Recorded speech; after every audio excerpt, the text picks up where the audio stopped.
제가 그랬습니다. 대법관님, 원상회복종이, 형사기억종이 선관위한테 좀 가져오라고 해주십시오. 대법관도 세 분한테 법조인사가 가가지고 이건 인쇄해서 제대로 거지 우리 국민들이 찍은 투표지가 아니다라고 이렇게 설명을 했더니 조재현이라는 그 대법관이 안 듣겠다고 고개를 돌려버렸어요. 어이없는 사실은 투표지 중량을 비교하거나 루페로 인쇄 상태만 비교해봐도 쉽게 진위를 파악할 수 있음에도 불구하고 대법관들이 이런 요청을 묵살했다는 점, 그리고 이런 표들이 유효표로 인정됐다는 점입니다. 정말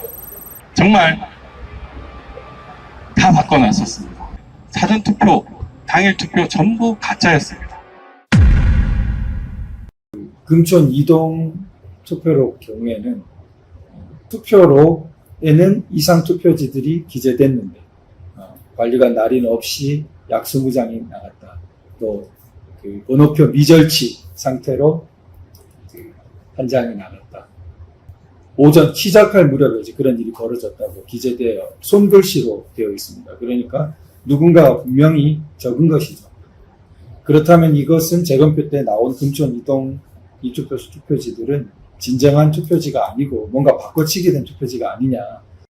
이상하다. 투표록에는 투표관리관의 실수로 도장을 찍지 못했다라고 이렇게 20장을 찍지 못했다고 했는데 재검표장에는 전부 다 찍혀서 나온 이런 특이한 현상이 있어요. 개표장의 투표지들과 재검표장의 투표지들이 다르다라는 얘기죠.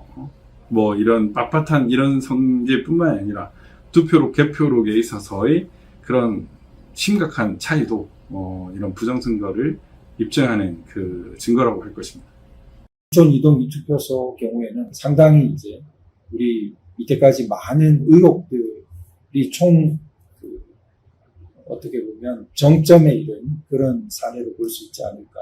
물론 비례대표 투표지 같은 것들이 검증되어서 막 열렸다면 거기도 감당할 수 없는 물증들이 있었을 거라고 생각됩니다. 근데 그 부분들이 다 닫혀버린 상태로 지금 현재 우리에게 남아있는 것 중에서 상당히 강력하게 이렇게 현상을 보여주는 부분이 아닌가 생각합니다.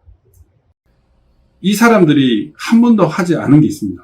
비례대표 투표함을 하나도 열지 못했어요. 비례대표 투표함을 하나도 열지 못한 이유가 있겠죠. 너무나 엄청난 증거들이 쏟아질까 봐 두려웠던 거죠. 비례대표 투표지에 대한 중요성은 초기부터 강조되었습니다. 워낙 이게 길어가지고 특별히 위조하기가 어렵다. 표시가 많이 날 거다. 이렇게 생각했기 때문에 처음부터 증거 보전을 할 때부터 문제가 됐어요.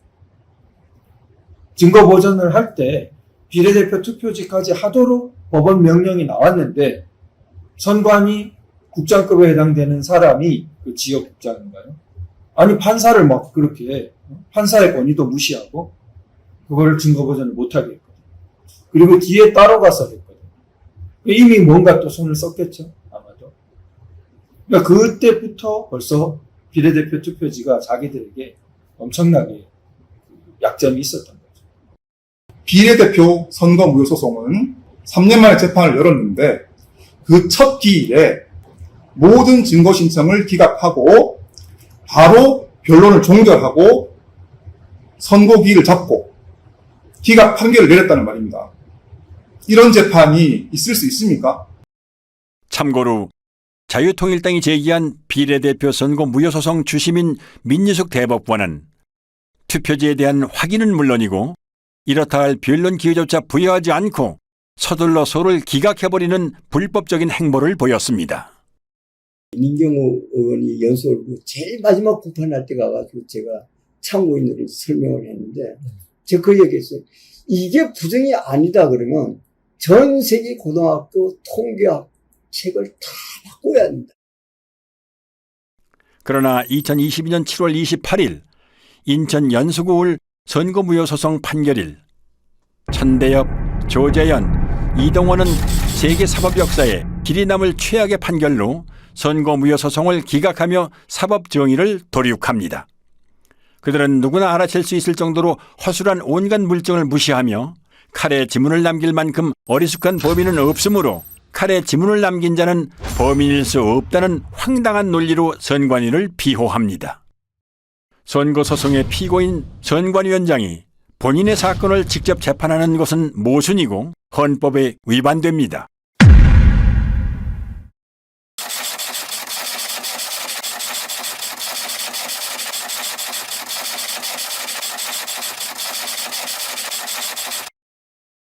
(4월 15일) 총선 선거무효소송을 기각했습니다.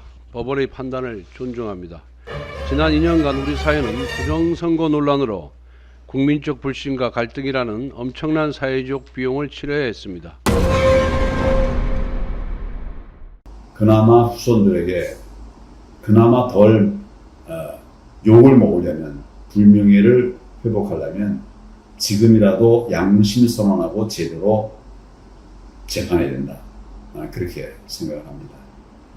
사전투표지나 당일투표지를 불문하고 모두 다 법원에 제출하기 이전에 선관위가 발표한 후보별 득표수에 맞춰가지고 투표자들이 던진 투표지를 모두 다 파쇄 내지 소각 처리하고 인쇄소에 새로 만든 투표지들을 투입해가지고 법원에 제출했기 때문에 빳빳한 신권다발 투표지라든지 배춧잎 사전투표지라는 이런 부정투표지가 나온 거 아닙니까?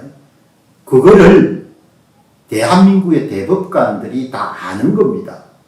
알매도 불구하고 본인들이 그냥 듣기로 결정한 겁니다. 그 판결문에서는 그 본드가 떡칠된 투표지 같은 것은 일체 언급을 하지 않습니다. 가장 설명하기 곤란하고 불리한 부분은 아예 이렇게 존재 자체를 묵살해버리는 식으로 편법을 쓰면서 진행했습니다. 증거가 나오잖아요. 그 법조항이 있죠. 그 예를 들어 선거재판에 대한 법조항이 있어요. 제가 문외한으로 가봐도 당장 이건 선거 재선거예요. 아까 이 일정기 예를 든다면 1700 중에서 1000표가 나왔다. 그리고 200표인가 300표 무표가 나왔어요. 글자 하나도 인식이 안 되는 게 나와요. 그리고 그때 관리 책임자가 나와갖고 나는 그런 도장 찍은 적이 없습니다. 그거 하나만이라도 그 선거를 새로 해야 돼요. 대법관이라는 사람이 그렇게 법조항을 그렇게 많이 다루는 사람들이 다른 말을 붙여서 무슨 그게 범인을 찾는 그 말이 안 되는 걸로 갖고 그래 난 들어보니까 저는 이제 그 세계가 다른 세계인데 가보면 너무 놀란 거예요. 아 여기는 이런 세계가 여기 또 있구나. 이게 진짜 신기한 세계다. 선거관리위원회가 잘못하면 선관위를 없애면 됩니다. 대법원은 어떻게 할 겁니까? 이 대법원은 죄를 쌓아가고 있습니다.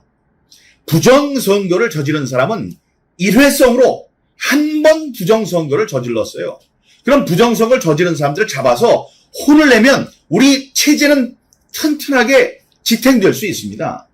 그런데 지금 이 대법관들이 한 짓은 한 번 저지른 그들의 부정선거를 판결로서 남김으로 해서 판례가 남음으로 해서 우리 사회에 제도로 만들어버렸습니다.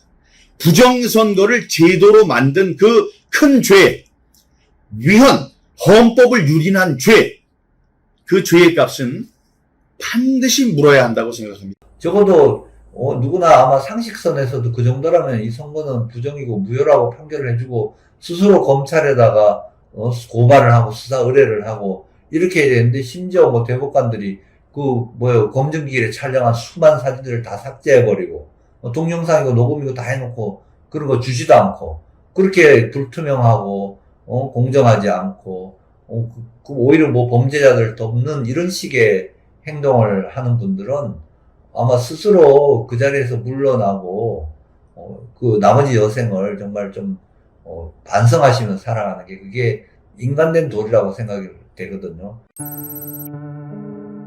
그럼 2022년 대선은 어땠을까요? 많은 부자랄들이 얘기합니다. 애국 시민들의 적극적인 선거 감시 활동이 없었더라면 이재명이 대통령이 됐을 거라고 말이죠. 물증뿐만이 아니라 데이터도 부정선거임을 말해줍니다.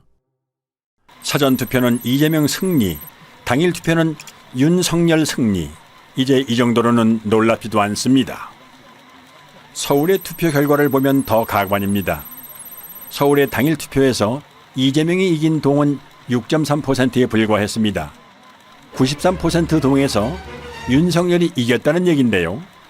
4.15 총선 때와의 투표자 비교입니다. 기형적으로 증가한 유령 사전투표자들이 이재명에게 몰표를 주었기 때문에 초박빙 승부가 연출됐던 것입니다.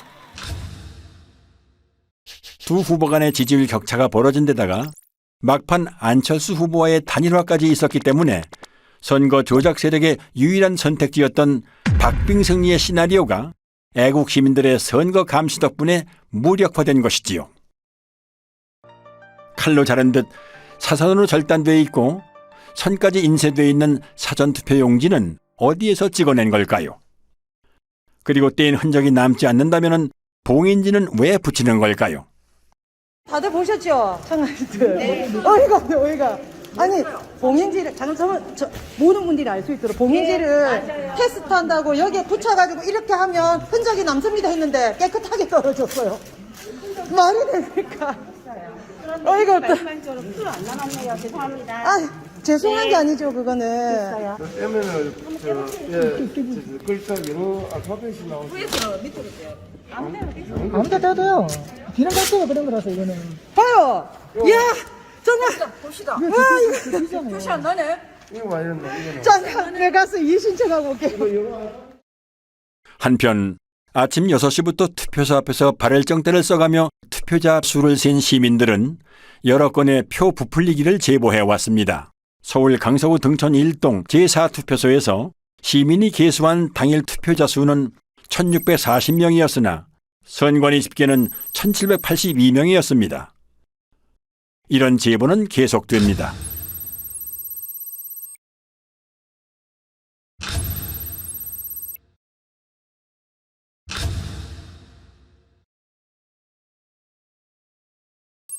국민의 참정권 유리는 정권이 바뀐 후에도 여전히 계속되고 있습니다.